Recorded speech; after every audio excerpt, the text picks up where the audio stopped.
Good morning all of you बच्चों। BSSC का set practice number 3 दिया जा रहा है और इसे हम अच्छे ढंग से सीखेंगे और अपनी कमियां को क्या करेंगे, दूर करेंगे। कहाँ हमारे अंदर कमियां हैं और इस क्वेश्चन को देखते हैं। ठीक है, आपको अल्टरनेट डे में सेट मिलेगा। ठीक, और देखिए टोटल सेट डाला जाएगा। इसके बाद में प्लेटफॉर्म का सेट मिलेगा आपको। ये आपका विद्यासागर का सेट है। तो देखते हैं क्वेश्चन को क्या है।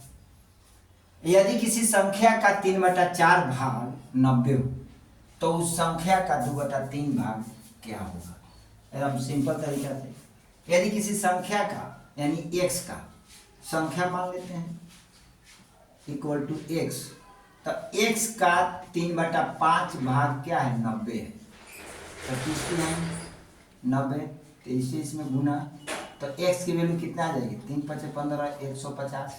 अब उस संख्या के वैल्यू आ गए 150, यानी 150 का कितना 2/3, तो 2/3 आपका क्या मिल जाएगा, 3 × 5 = 15, 50 और 50 × 2 100, यानी आपका 100 आ जाएगा। ये आपका संख्या आंसर हो जाएगा। ओके, आप देखिए, अच्छा लगे तो शेयर और सब्सक्राइब कीजिए, नहीं अच्छा लगे तो फिर कोई बात नहीं है। आप पढ़िए, ध्यान से पढ़िए क्वेश्चन को। कह रहा है एक व्यापारी किसी वस्तु का अंकित मूल्य उसके क्रय मूल्य से 40% अधिक अंकित करता है तथा अंकित मूल्य पर 25% का बट्टा देता है, तो उसका लाभ प्रतिशत क्या होगा। सीधा सीधा अंकित, किसी वस्तु का अंकित मूल्य उसके क्रय मूल्य से 40% अधिक, तो यहाँ लिख देते हैं सीपी मतलब अंकित मूल्य। यहाँ क्या कर रहे हैं, अंकित मूल्य। यहाँ लिख ले क्रय मूल्य। अगर अंकित मूल्य 100 रुपया है, क्रय मूल्य 100 रुपया है, क्रय मूल्य से 40% अधिक, तो क्रय मूल्य से 40% अधिक का मतलब कि अंकित मूल्य 100 रुपया, क्रय मूल्य 100 रुपया, तो अंकित मूल्य 140 रुपया, तो अंकित मूल्य 140 रुपया। ठीक है, अब यहाँ पर विक्रय मूल्य क्या कर रहा है, 125% का बट्टा देता है, तो यहाँ लिख बट्टा की राशि विक्रय मूल्य। मैंने लाभ हानि में पढ़ाया था कि बट्टा की जो राशि होती है वो विक्रय मूल्य होता है। तो यहाँ पर बट्टा की राशि आपको क्या हो जाएगा, विक्रय मूल्य हो जाएगा। तो यहाँ पर हम लिख दें क्या चीज, विक्रय मूल्य, यानी विक्रय मूल्य लिख दें। कै % विक्रय मूल्य हो जाएगा, 25%। बट्टा देता है तो अंकित मूल्य पर बट्टा होता है, तो 140 का 25% बट्टा, यानी कि 75/100, 25% कम हो गया, तो ये विक्रय मूल्य हो गया। तो आप यहाँ ले 25 या 75, 25 चौका 100, इसे काट दो तो 4 × 12 और 2 × 4 = 25। ठीक है, 25 या 75, 25 चौका 100, 4 × 12, 2 और 4 × 25। अब इसका गुना करा दे तो आपको मिलता कितना है, 3 × 5 = 15 × 5 और 3 × 3 = 9 × 10। अब ये देखते हैं 100 रुपया एससीपी है, ये क्या है, सीपी है, और एसपी कितना है 105 रुपया। तब कितने % के बेनिफिट हो रहा है, 5%। अरे 100 रुपया के सामान था, 105 रुपया में बेचा, तो कै % बेनिफिट, 5%। ये आप कुछ करने की ओल झोल कोई तरीका कोनो 50 आप फॉर्मूले की जरूरत ही नहीं है। आप सिंपल सा तरीका आजमाइए, एकदम आंसर निकल गया। नेक्स्ट सवाल को देखते हैं। 10 छात्रों की एक कक्षा में छात्रों की औसत ऊंचाई 105 सेंटीमीटर। कक्षा में 20 छात्र जिनके औसत ऊंचाई 120 सेंटीमीटर के आ जाने से क्या होगा, यानी उसकी औसत ऊंचाई अब क्या होगी। तो सिंपल सा बात है, 10 छात्रों का औसत लिख देंगे कितना, 105। तो कुल निकालते हैं तो क्या करेंगे, 105 में 10 से गुना करा देंगे, कितना मिलेगा, 10 × 50। फिर 20 छात्र को और आ जाने से, ये 20 छात्र को और आ जाने से, तो 20 छात्रों का औसत कितना दिया है सेंटीमीटर, 120। तो इसका भी कुल निकाल ले, औसत लिख लो बाबू, कुल निकालोगे तो कितना होगा 120 गुने 20 यानी 12 गुना 24, 2 जीरो सटा दो। अब कह रहा है का छात्र कितने हो गए, छात्र 30। आ जाने से क्या होगा, तो अब क्या होगा यहाँ देखिए कुल कितना हो जाएगा टोटल, यानी कि टोटल निकाल लेते हैं। कुल मेरे पास मिलेगा 150 प्लस 2400 यानी मिल जाएगा कितना 2 1 3 यानी 0 5 4 3 3450। स्टूडेंट कितने हो जाएंगे, स्टूडेंट हो जाएगा आपका कुल छात्र 10 प्लस 20 यानी 30। अब 30 का औसत निकालना है तो 3450 बटा में 30, 0 से 0 काट दो। अब आ जाएगा 3 एकम 3 9 पचे 45 यानी कि कट जाएगा कितना 3 एकम 3 और 9 पचे 45 109 आ जाएगा। ठीक है आपका ये आंसर 9 पचे 45 और 3 एकम 3 ये आपका क्या मिल जाएगा आंसर मिल जाएगा। ओके एकदम आसान तरीका से बन रहा है मेरे दोस्त, एकदम ही इजी है, आप समझिए इसको, लगाइए, देखिए वीडियो को शेयर भी कीजिए। देखिए कह रहा है कि 15,000 रुपया पर 8% वार्षिक चक्रवृद्धि ब्याज की दर से 2 वर्षों का ब्याज क्या होगा। 2 वर्ष का ब्याज निकालना है, इसका आराम से निकाल लेंगे। 8% है ना, तो यहाँ निकाल लीजिए 8% का फ्रैक्शन वैल्यू। 8% का फ्रैक्शन वैल्यू निकाल ले, चाहे वैसे निकालना है तो वैसे निकाल ले, या तो फिर फॉर्मूला से निकाल दे। 8% ले लीजिए, इसका मूलधन है तो 2 बरस का है, तो यहाँ लीजिए 1500, 15,000 रुपया। आए 2 बरस होगा तो 2 गो लकीर, 3 बरस होगा तो 3 गो लकीर, 4 बरस होगा तो 4 गो लकीर। जितने बरस होंगे उतने ये डंडा खींचते हैं। तो 15,000 का 800 रुपया निकाल लो, 8% सॉरी। इसमें भी 15,000 का 8% निकाल लो। 2 जीरो से 2 जीरो काटो और 2 जीरो से 2 जीरो काट दो। 15 8 20 से 120 और 15 8 20 से 2 जीरो सटा दो। 15 8 20 से 2 जीरो सटा दो, तो 12 दूना 24, 12 दूना ही कितना हो जाएगा 24। इकाई दहाई कितना है, इकाई दहाई 17,000 यानी कि इतना। तो 15 3 जीरो 2 जीरो काट दिए, 1 जीरो 15 8 20 से अब 20 से में 1200 रुपया, 15 8 20 से 1200 यानी टोटली कितना हो जाएगा 1200 ये और 1200 ये आपका हो जाएगा 2400 रुपया। ये एसआई भी निकल गया। फिर इसका निकाल लेते हैं 1200 का 8%, 1200 का 8%, 2 जीरो से 2 जीरो का 2 बराबर 96। यहाँ पर 96 जोड़ देते हैं। अब आपका 6 9 4 2 ये आपका क्या आ गया सीआई आ गया। ये आपका क्या है सीआई है। ओके देख लीजिए यहाँ पे कहीं प्रॉब्लम ना हो आपको, और आप बहुत अच्छे तरीके से ये देखिए लॉजिकली विधि से लगाइए, ये आइए आपका आ जाएगा बिना विदाउट फार्मूला से। इसमें फार्मूला की कोई ज़रूरत ही नहीं है। ठीक है आप बिना फार्मूला से इस क्वेश्चन को हल कर देंगे। नेक्स्ट क्वेश्चन को देखते हैं। इसका नेक्स्ट क्वेश्चन को देखते हैं। 213 गुने 213 प्लस 187 गुने 187 का मान ज्ञात करें। तो इसमें कुछ नहीं करना है, 213 का होल स्क्वायर कर लो और प्लस 187 का होल स्क्वायर कर लो। ठीक है ये तो आपको क्या हो जाएगा 213 और 200 चाहोगे तो एक फार्मूला भी लगा सकते हो, लेकिन बात वही हो जाएगा कैलकुलेटिव यही रहेगा। तो 213 का 213 से गुना करा लो सीधा सा। 3 3 के 9, 3 एकम 3, 3 दूना 6, 3 1 2, 3 दूना 6, 2 एकम 2, 2 दूना के 4, ये आ जाएगा 9 6 6 6 12 1 13 के 3, 2 2 4 1 5, यहाँ 4 आपका ये आ गया कितना 4 5 3 6 9 प्लस 187 को 187 से गुना करा लीजिए।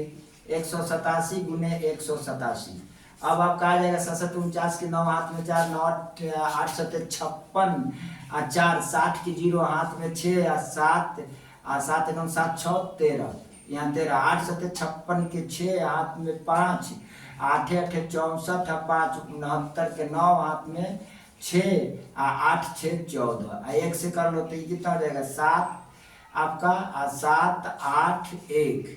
अब इसको कर लो 9 6 7 3 10 9 19 के 9 हाथ में 1, 8 4 12 1 13 1 14 के 4 और 2 1 3। अब आ गया यहाँ कितना आपका 3 4 9 6 9। अब इसमें जोड़ दो कितना 4 5 4 5 3 6 9। इसमें जोड़ोगे तो कितना आ जाएगा 9 दूना 18 के 8 6 दूना 12 1 13 के 3 9 3 12 1 13 के 3 5 4 9 10 0 4 3 7 1 8 यानी 80 33 8। कितना आ जाएगा 80 33 8 है। ये आपका क्या हो जाएगा आंसर हो जाएगा। ठीक है, नेक्स्ट क्वेश्चन को देखते हैं कि इसके आगे क्या होता है। नेक्स्ट क्वेश्चन है 1.08, 0.36 तथा 0.9 का लघुत्तम समापवर्तक क्या है। अब इसको देखते हैं दोस्त, ये कैसे बनेगा। ठीक है, अब इसको देख रहे हैं। आप देखिए जितने ये संख्या है इसका एलसीएम निकालना है, तो आप सबसे पहले क्या करें, इसके बटा में चेंज कर लीजिए। 1.08 को कर दीजिए 1.00 सीधा सा, फिर कोमा 0.36 को कर दीजिए 1.00, फिर कोमा 0.9 को कर दीजिए 1.0। अब पॉइंट की वैल्यू को उड़ा दीजिए तो आपको पास मिलेगा क्या, यानी 108 बटा मिलेगा आपका 100, कोमा 36 बटा 100, कोमा 9 बटा 10। यानी ये सब का नीचे आप ऊपर का एलसीएम ले लीजिए, ऊपर का एलसीएम और नीचे का एचसीएफ ले लीजिए, सिंपल सा। तो आप इसका एचसीएफ लेते हैं तो आपको कितना मिलेगा, 100 का एचसीएफ लेते तो 10 से कर जाएगा, तो ये आपको मिलेगा नीचे 10 से सब कर देने वाला है तो 10 मिलेगा। तो इसका हम एलसीएम लेते हैं, तो एलसीएम इधर ले लीजिए आप, सिंपल सा 108 36 और 9। ठीक है, अब इसको 3 से लीजिए, 3 3 के 9, 3 6 का 18, इसको कर दीजिए कितना, बढ़ती हैं 36 है, 3 3 के 9, फिर 3 से लीजिए, 3 चौ बढ़ती हैं 36, 3 चौ का 12, 3 एकम 3, फिर इसको क्या कर दीजिए 4 से ले लीजिए, 4 3 12, 4 एकम 4, 3 3 के 9, 9 चौ का 36, 36 3 72, यानी आपका 72 एचसीएफ हो जाएगा।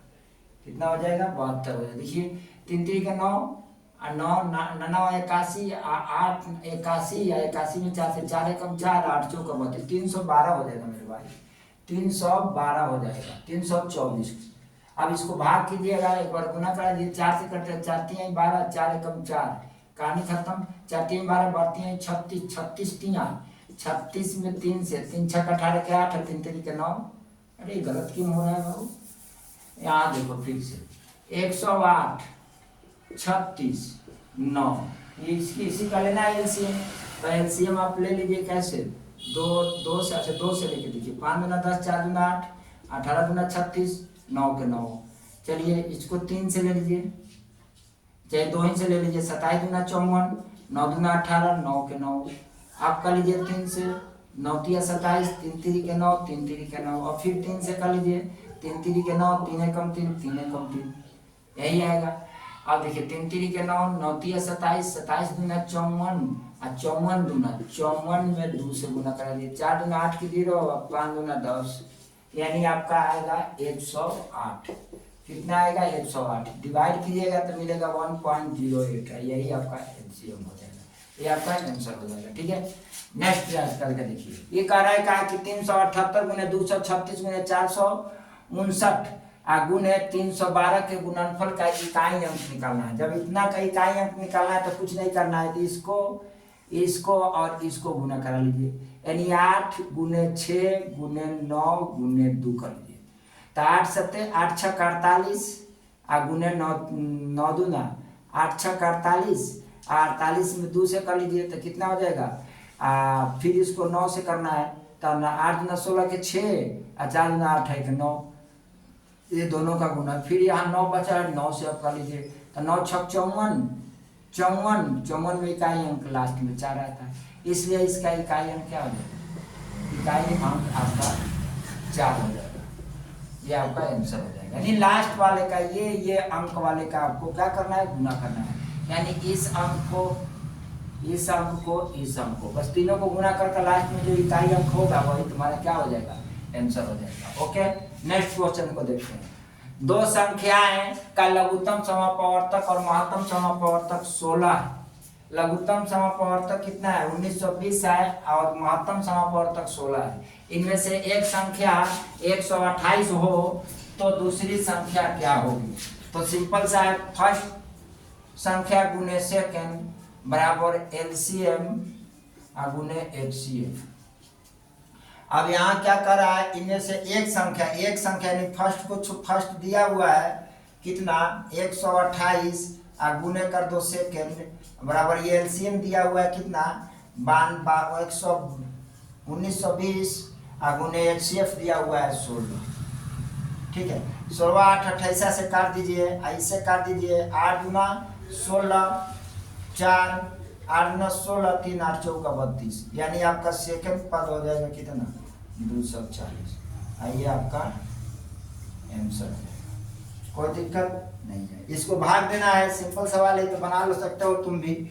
ये सवाल आसान दिया हुआ था पेपर में, यानी 0.9 डिवाइडेड बाई 0.07 0.75। अब यहाँ दो अंक है तो एक अंक बढ़ा दो, पॉइंट के वैल्यू को क्या कर दो उड़ा दो अगले जगह पर, 90/75 18 पंचे 90 आई हो जाएगा 5 से 25 75 18 पंचे 90 अब 15 पंचे 75 15 पंचे 75। अब ये हो जाएगा कितना 18/15 भाग कर दो, या यही आंसर में कर लो या भाग करके पॉइंट में निकाल लो, ये आपका डेट्स ऑल आंसर हो जाएगा। ठीक है, नेक्स्ट क्वेश्चन को देखते हैं मेरे दोस्त देखते हैं। ये क्वेश्चन है तो आसान ही, लेकिन देखो लगाओ, छोटा बड़ा क्वेश्चन नहीं होता है। छोटा बड़ा क्वेश्चन को देख कर ये ना सोचो कि बहुत छोटा है इसको नहीं लगाए, अरे प्रैक्टिस में आएगा, प्रैक्टिस में आप लगाते रहिएगा तो ये क्या होगा, प्रैक्टिस में रहेगा तो बहुत बेटर होगा। कह रहा है x/y, यदि x/y इक्वल टू 1/3 हो तो x² प्लस y स्क्वायर बटा में x² माइनस y स्क्वायर का मान क्या होगा। तो सवाल देखिए, x का वैल्यू कितना है 3, y की वैल्यू कितना है, x की वैल्यू कितना है 1, y की वैल्यू कितना है 3। तो चलो इस पर रख दो, 1 का स्क्वायर प्लस 3 का स्क्वायर बटा में 1 का स्क्वायर माइनस 3 का स्क्वायर। ठीक है, अब इसमें क्या कीजिएगा, 1 का स्क्वायर 1 प्लस 3 बटा में 1 माइनस 3, यानी कि ऊपर 4 बटा में माइनस के 2 काटोगे कितना आ जाएगा माइनस के 2, ये आपका क्या हो जाएगा आंसर हो जाएगा। ओके, कराएगा क्वेश्चन नेक्स्ट कि जॉन की आयु अपने पिता की आयु की आधी है। 10 बरस पहले उसकी आयु अपने पिता की आयु की 1/3 थी, यानी 1/3 थी। तो आज से 5 बरस बाद उसके पिता की आयु क्या होगी। मान लिया जॉन की आयु को मान लेते हैं, जॉन की आयु उसके पिता की आयु, उसके यहाँ जॉन के पिता की आयु को ले लेते हैं।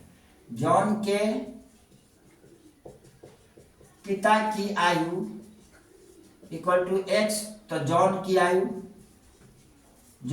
आयु इक्वल टू ले लेते हैं x/2। कह रहा है क्या कि जॉन की आयु अपने पिता की आयु की आधी है, तो जॉन की आयु जो है अपने पिता की आयु की आधी है। कह रहा है 10 बरस पहले उसकी आयु, उसकी मतलब 10 बरस पहले इसकी पिता की आयु, उसकी आयु यानी जॉन की आयु अपने पिता की आयु की 1/3 थी।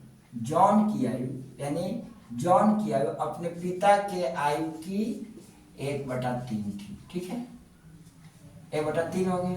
इसे पिता की आयु ये है 10 बरस पहले, तो हम निकालते हैं तो क्या मिलेगा, x माइनस 20 बटा में 2 इक्वल टू कितना हो जाएगा, x माइनस 10 बटा में 3, आर पर गुना करा दे, 3x माइनस 60 बराबर कितना हो जाएगा 2x माइनस 20।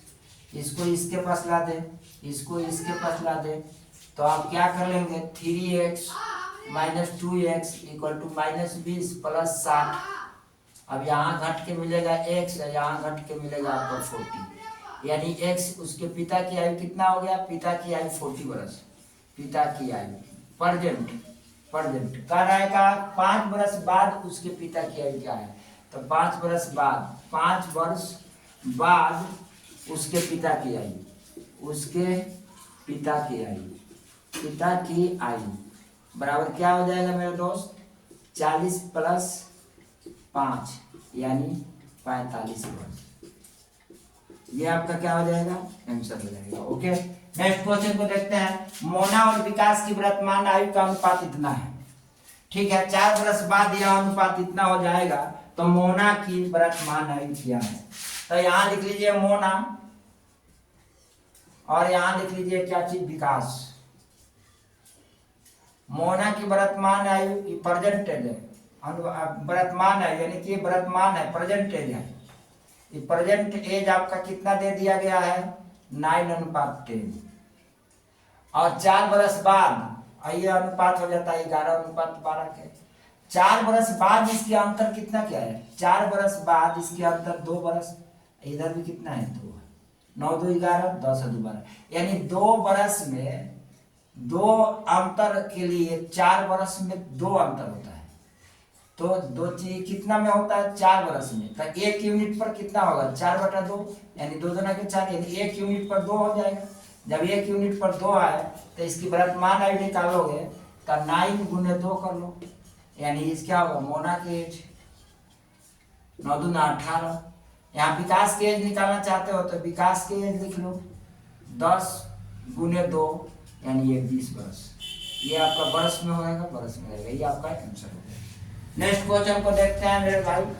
एक रेडियो की अंकित मूल्य 8% कटौती करने पर इसका मूल्य इतना रुपया है, तो इसका अंकित मूल्य क्या है, यानी 8% कटौती करने पर। तो मान लीजिए कि इसका मूल्य है अंकित मूल्य में 8% कटौती, अंकित मूल्य x है, ये आपका मान लेते हैं कौन सा मूल्य अंकित मूल्य।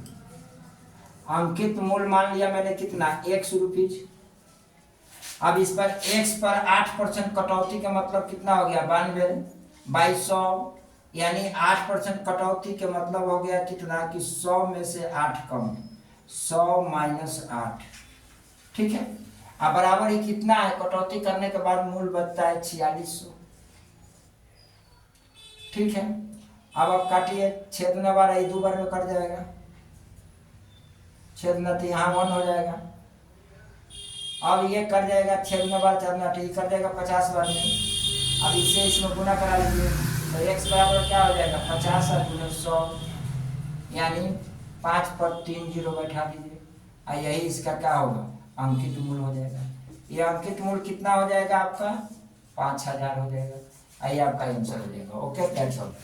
क्वेश्चन को फिर, यदि a की आय b से 25% अधिक हो तो b की आय a से कितना प्रतिशत कम होगा, यानी a की आय b से 25% अधिक है तो b की आय a से कितना प्रतिशत कम होगा। ये अधिक कर रहा है, यहाँ अधिक कर रहा है, कुछ नहीं करना है आपको, 25/125 कर लीजिए, बटा गुने 100 कर दीजिए, 25 5 100, 20 5 100, इसका आंसर आपका 20%, ठीक है। ये आपका आंसर हो जाएगा, कोई दिक्कत नहीं।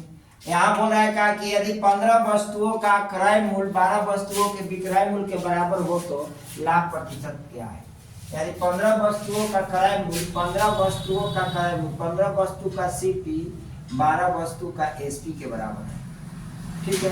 तो CP बटा SP इक्वल टू 12/15, 3 चौक 12 3 5 15, यानी CP 4 रुपया SP 5 रुपया, तो लाभ कितना हो जाएगा, तो लाभ आपका 1 रुपया। 5 रुपया में 4 रुपये में खरीदता है, 5 रुपये में बेचता है, तो लाभ कितना 1 रुपया। और किस पर लाभ, हमेशा लाभ की गणना क्रय मूल्य पर होता है, तो क्रय मूल्य 4 गुने 100, काट दो इसको, 25 चौका 100, 25%, ये आपका क्या हो जाएगा आंसर हो जाएगा। यहाँ देखिए इसका वर्गमूल निकालना है, तो 176 प्लस रूट अंडर 2401 का वर्गमूल क्या होगा, तो यहाँ कर लीजिए आप पहले 176 प्लस 2400 का वर्गमूल होता है 49, ठीक है, याद कीजिए इसका वर्गमूल होता है 49। कैसे कर लो 49 गुने 49, 49 में 49 से 9 81 के 1 8 में 8, 9 चौका 36 8 40, 36 8 9 चौका 36 36 4 40 4 44, 9 चौका 36 के 6, 6 चौका 16 17 18 19। अब चलिए 1 6 4 10 की 0, 9 4 13 14 के 4 1 1 2, यानी आ गया 49, 9 6 15 के 5, 7 4 11 1 12 के 2 1 1। अब आ जाए 225, और 225 किसका वर्गमूल होता है 15 का, ये मेरे दोस्त आंसर हो जाएगा, ठीक है। दूध और पानी के किस अनुपात में मिलाया जाए, दूध और पानी को किस अनुपात में मिलाया जाए कि मिश्रण को क्रय मूल्य पर बेचने पर 20% का लाभ हो। यदि मिश्रण को क्रय मूल्य पर बेचेगा तो इसे क्या लाभ हो 20% का लाभ हो। तो आप क्या करेंगे यहाँ पर पहले तो क्राई मूल्य निकाल लीजिए CP। क्राई का 20% का लाभ हो तो क्राई मूल्य को क्या करेंगे, उलट देंगे तो CP निकल जाएगा 20% लाभ। तो 0 से 0 है, कितना हो जाएगा 5/6। अभी आपका आ गया 5/6। 5/6 आया तो आप क्या करेंगे कि इसको आपका कितना आया 5/6 आ गया। अब आप क्या करेंगे, यहाँ दूध लिखेंगे, यहाँ दूध लिखेंगे, यहाँ क्या करेंगे अनुपात में लगा देंगे पानी लिखेंगे। मान लेते हैं कि 5 और ये मिश्रण एलिगेशन लगाते हैं, ये एक दूध है 0 पानी है, इसका मिश्रण 5/6 है। इससे इसको घटाते हैं तो 5/6, इसको इससे घटाते हैं तो मेरा कितना आता है 1/6। अब सिंपल सा ये अनुपात में आ जाएगा। इसको काट दो आपका, या ना काटो, यहाँ पर यहाँ रहने दो, इधर काट लो, यानी 5/6 अनुपात 1/6 काट दो इसको, यानी 5:1 में। किस अनुपात में मिश्रण को मिलाएंगे 5:1 में। दूध और पानी को किस अनुपात में मिलाएंगे 5:6 में। ये एलिगेशन मेथड है, एलिगेशन लगा दिया आपका एलिगेशन। ठीक है, आसान तरीका है लगाने का। आप थोड़ा सा जल्दी में लगाइए क्वेश्चन को, ठीक है, ताकि आपका टाइम बचे। साधारण ब्याज की किस्त दर पर 4500 रुपये का 3 वर्षों का मिश्रण इतना हो जाएगा। यहाँ से ब्याज की गणना कर लीजिए। ये मूलधन है, आइए आपका क्या है मिश्रण है, तो ब्याज आपका क्या हो जाएगा, ब्याज आपका हो जाएगा 5400 माइनस 4500 बराबर हो जाएगा 0 0 14 में से 5 गया 9 5 14 900 रुपया। अब हमें दर रेट निकालना है, रेट किस दर पे, तो रेट निकालना है तो होता है ब्याज गुने 100 यानी 900 गुने 100। अब बटन में यहाँ लिख दीजिए 4500। अब इसको काट दीजिए, 2 0 से 2 0 काट दीजिए, 9 5 45 काट दीजिए, अब 20 5 100 काट दीजिए, यानी आपको यहाँ क्या मिला 20%। यही आपका आंसर हो जाएगा। ओके, नेक्स्ट क्वेश्चन को देखते हैं मेरे दोस्त। क्वेश्चन को देखते हैं मेरे दोस्त। ये मिश्रण का एक क्वेश्चन आ गया। अब इसमें कह रहा है कि एक 20 लीटर मिश्रण 20 लीटर के मिश्रण में दूध और पानी का अनुपात 3:4 है। इस मिश्रण में कितना दूध और मिलाया जाए कि नए मिश्रण में दूध और पानी का अनुपात 4:1 होगा। अब देखिए यहाँ पे दूध और पानी, दूध अनुपात पानी का अनुपात दिया है, यहाँ दूध लिख लीजिए और यहाँ पानी लिख लीजिए। ये कितना है 3:1 है। अब मिश्रण मतलब दोनों ही मिलके क्या बन जाएगा, मिश्रण बनेगा, ये मिश्रण बनेगा। तो आप इसको जोड़ लीजिए, 4 x इक्वल टू कितना 20, तो 4 5 20, तो x बराबर 5। तो दूध कितना हो जाएगा 5 गुने 3 यानी 15 लीटर।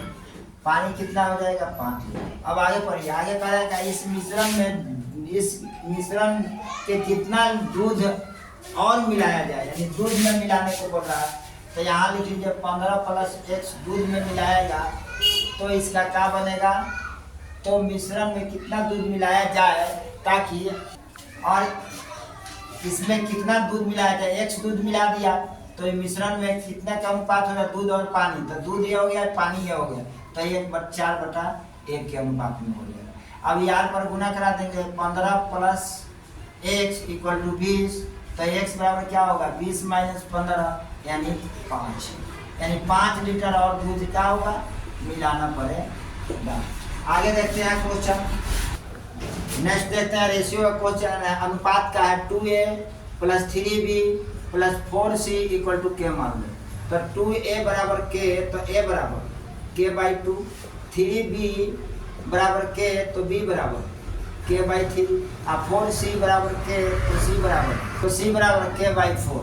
अब हम सबको क्या करेंगे, a अनुपात b अनुपात c निकालना है, तो k/2 + k/3 + k/4 लघुत्तम ले लेते हैं।